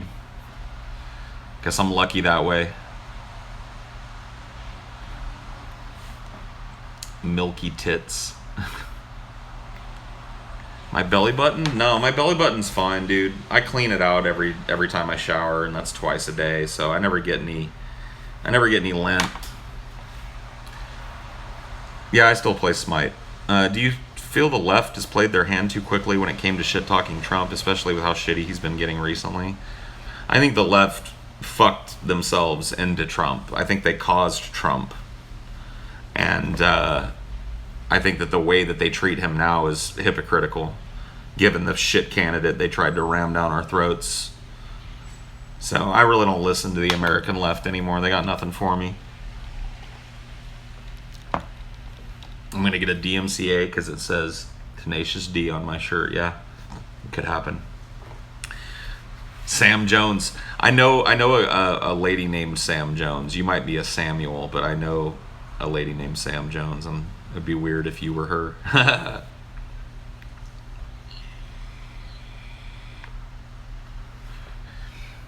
Have you ever played Ark? Nah. Idiot liberals drowned. And that's coming from an actual Marxist. Well, I don't know about that. I don't know about class being more important, but it's a shit show on the left. How do you feel about the term snowflakes and how it's being used? The way that I understand it is, I think it's being used properly, but maybe it's being overused now or used improperly. It's certainly one of those things that has the there's a chance that it could turn into the next like cuck or regressive, to where it's just being applied to somebody that doesn't agree with you. But as it stands right now, like, I don't really see a problem with it. Snowflake, like, there are a lot of people out there that want to feel very, very special, and they're willing to pretend they have any number of non-existent mental illnesses to do so. This, you know,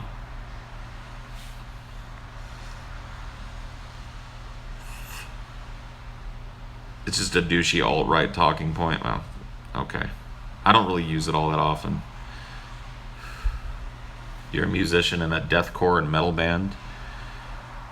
You're going to be attending MMI to work on motorcycles. Do you think tattoos would affect your progress in a life like those careers?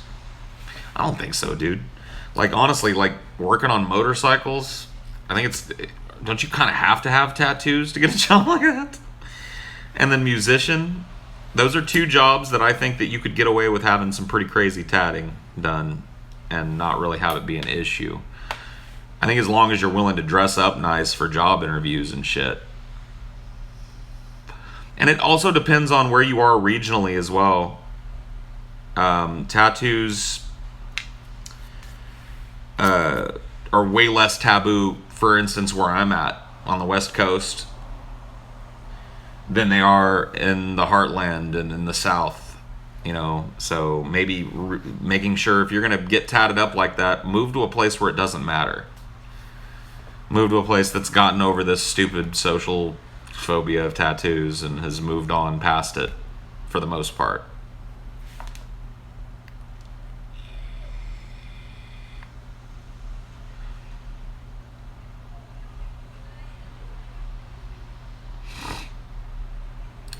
You're trying to time your comment. You timed it well, dude. I read it. Costanza, you piece of shit. You're figuring out the algorithm. People have died for that shirt. You shouldn't wear it. The Tenacious D shirt? I shouldn't wear it. Who's died for Tenacious D, dude? Oh, you're right, dude. So many people's faces have been fucking melted off by their sick, shredding fucking guitar tunes. But I wear this as a eulogy to Satan and those others that have lost their heart, lost their way, lost their souls listening to Tenacious D.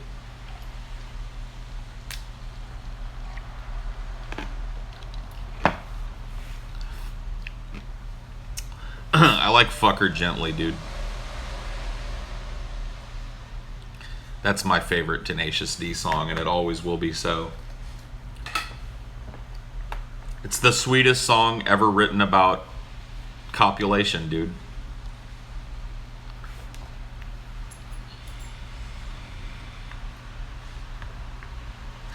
I wanna ball you completely. What do you think, the guys that carjacked you are terrible people or just grew up in a bad environment? Maybe a little both. I don't know that I would ascribe the term terrible people to them, especially considering it's been 20 years since the crime, so maybe they have profoundly changed. I do think that they were, they were obviously raised in a very bad environment. They were poor kids. That doesn't excuse what they did to me, not for a fucking second. But it does explain it. It explains it. It explains it in a way that doesn't require me to use words like evil. If people were willing to talk frankly about problems that people have, mistakes that people made, however awful they are, and what the underlying root causes of those mistakes might have been, what the genesis of those mistakes might have, if people were willing to talk about things, even awful things that people do in that way, the word evil could just be erased. I hate that there are some fucking like skeptic people that are comfortable using that word. That word doesn't fucking exist. There is no evil, guys. There's no evil. And I hate hearing people use it, man.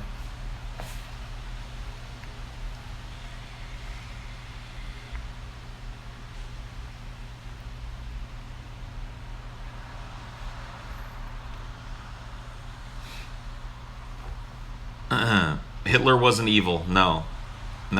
He did some awful fucking things. But he wasn't evil.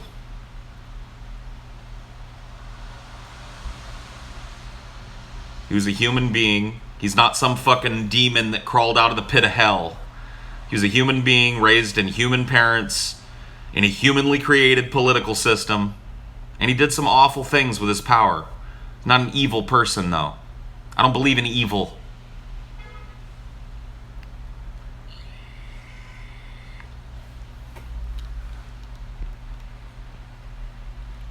Yeah. If Hitler was evil, the people that supported his regime were evil. Everybody in Germany was evil. You see how it spreads? It's not the truth, guys. That fucking word is poisonous. It's stupid. It's silly. It stifles discussion. It allows people to get around the hard work of talking about what actually happened and ascribe this fucking word to a person. Oh yeah, Hitler was evil. So we don't have to talk about it. We don't have to understand why it happened. We don't have to understand what kind of environment would create a person that could do these awful things. We don't have to talk about those hard things because he's just evil. Fuck that word, man. I hate that that word is used openly by skeptical people because it's easy. It's like capitulating to religious ideas because it's easier. Sure, it's easier to think of a world where everything's stark black and white, and there's this good and there's evil. But the world doesn't work that way. It never has worked that way. It never will work that way. And I don't look at it that way. And people that do look at it that way fucking worry me.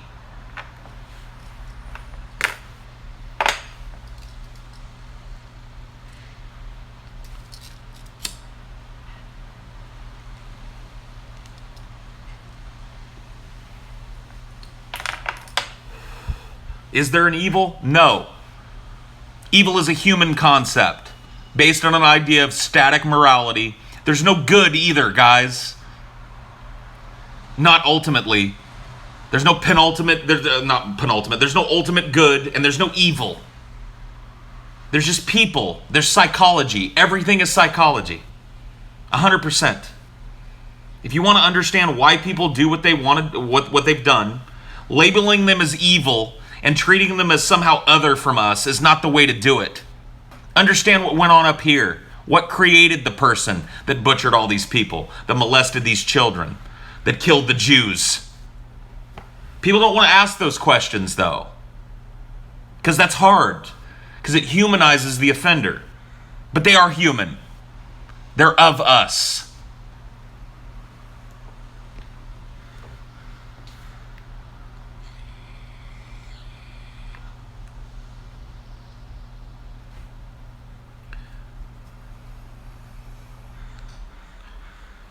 Religions aren't evil. No, you're wrong. See, you can't use that. Islam is evil. No. Islam is a power structure created by people and supported by people.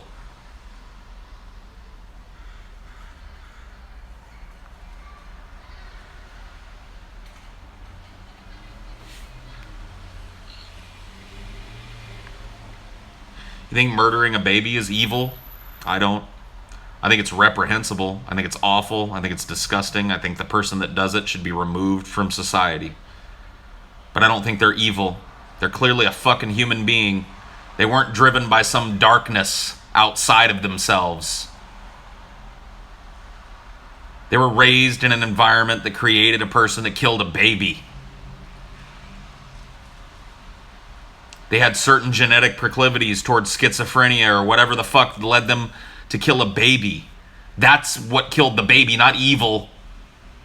Not some stinky, sulfur-smelling smoke coming up out of the ground and going up his nose and possessing him to choke a fucking kid.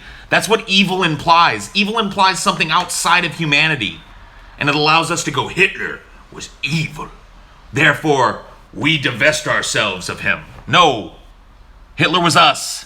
Hitler was a human being.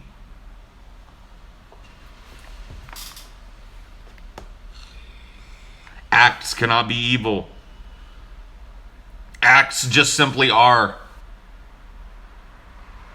Like I said, dude, there's no fucking green smoke coming up during an act that makes it somehow different from any other fucking selfish act that a human being perpetrates.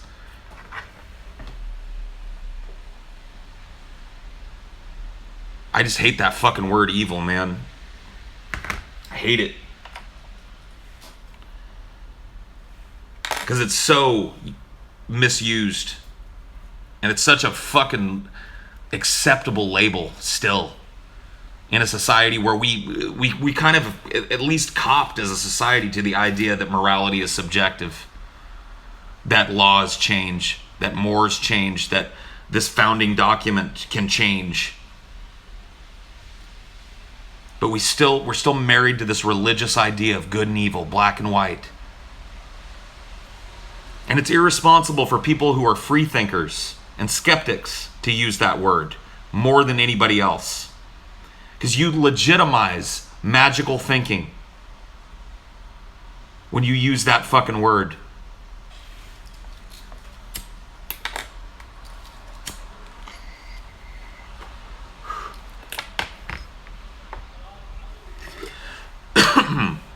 Yeah, you do.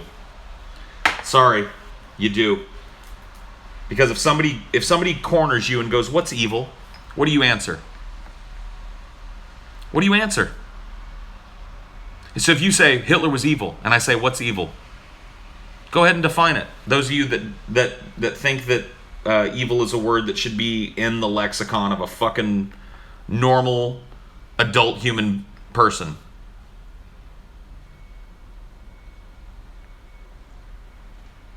Profoundly immoral? What's wrong with just saying profoundly immoral?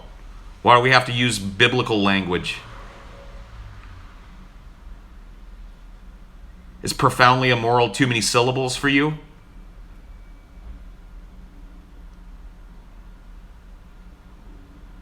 Evil's not biblical? The concept is used. It may not have, the idea of evil may not have been born with the Bible, but it sure is used heavily, isn't it?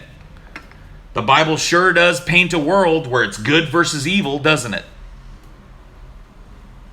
So if you're telling me Western society's obsession with the word evil isn't biblical in nature, I'm calling bullshit. Unexplained act of wickedness is evil. It's only unexplained because you're unwilling to look at why it happened. Because you're so fucking perplexed by the violence of it or the nastiness of it that you're unwilling to look at why it happened. So you just want to go evil? No thanks. Nope.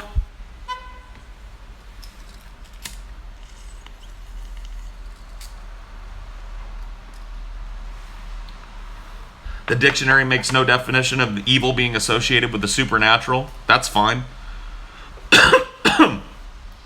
I didn't say it did. I said that contextually speaking, as a Westerner, evil is used with religious intent. And it has a religious backing to it. If it doesn't, then it's an undefinable term that stymies understanding of a problem. So even if it isn't being used directly with religious intent by the person speaking it, it's being used as a way to avoid understanding what happened by labeling it this big nebulous concept that we all somehow agree, oh yeah, evil.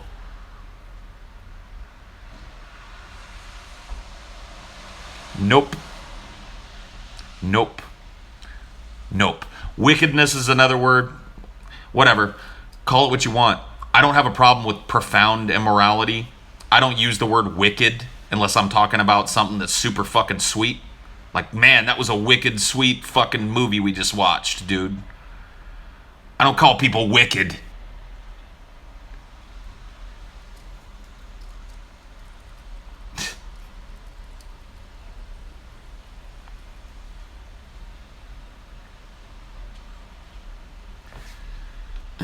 Do you ever have interest in someone and then when you find out they like you, feel almost completely uninterested? That's happened to me before. It's not something that happens all the time, but it has happened to me before. Evil doesn't have religious connotations in your area, which is largely irreligious, but it's an emotionally evocative word, like profoundly. Well, yeah. Look, do you not find that people tend to stop at evil? It's like a stop word, at least where I'm from. And it seems to be this word that everybody just kind of nods their head and feels good that somebody else brought up. Evil. It's just evil what's going on over there. And the reaction that you'll get is, oh yeah, it's evil. Evil. What? When did we all make this social compact with each other to stop talking about things that evil? Whatever, dude.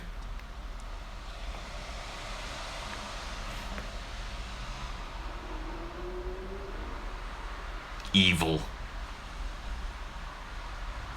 It's just a method of expression. Well, I think it's a backwards method of expression, personally. And it worries me to hear people flippantly use it. Because I don't ever see any progress made by labeling something evil. I've never gained a deeper understanding of a complex issue by having somebody walk into the group and go, that was evil.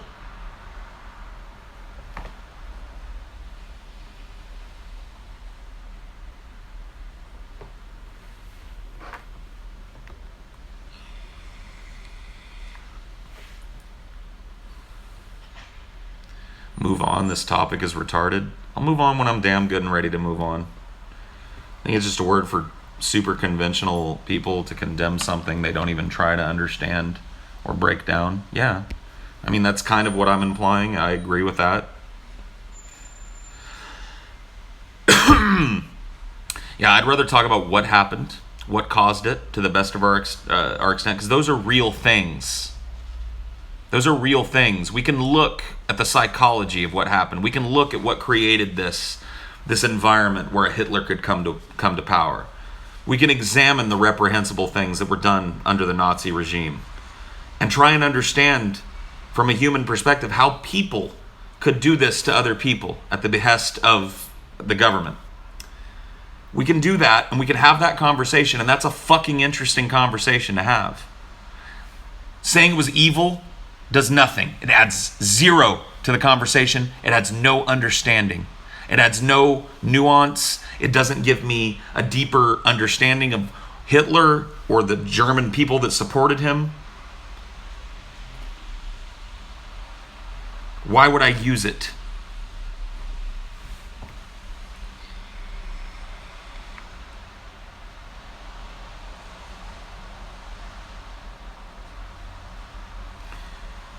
I mean, and you can't have one without the other.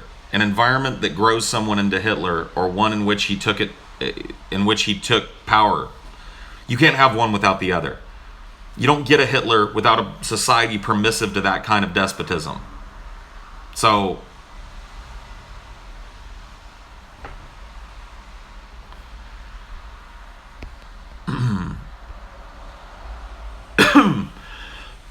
you know what's evil? Not getting enough sprinkles on your ice cream.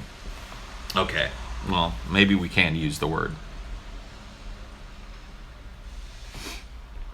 Have you ever done or thought something that you thought was unforgivable or reprehensible?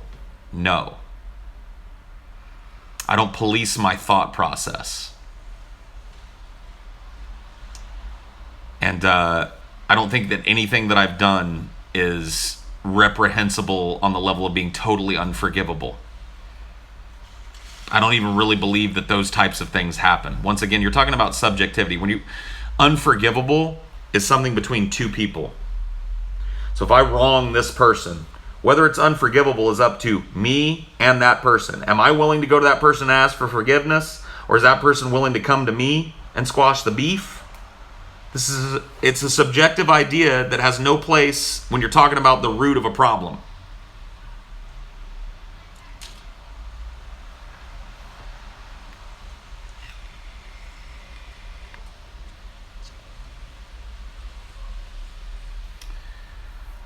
Why do people use Che Guevara as a symbol of might when he essentially committed genocide? Because he was a guy that propped himself up on the idea that he was fighting a corrupt political system. And the atrocities that he committed in furtherance of that are excused because people see it as a necessary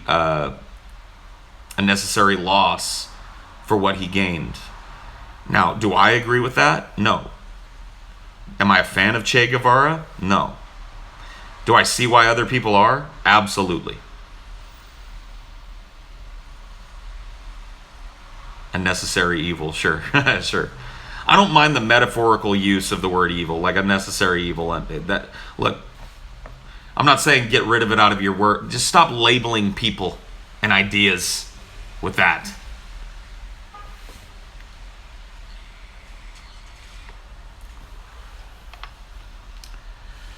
Can you just use other words instead of evil that has pretty much the exact same connotation? Like reprehensible is just a synonym for evil.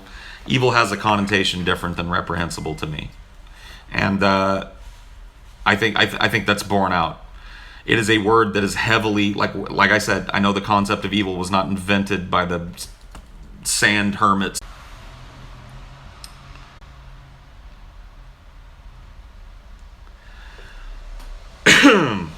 Well, I'll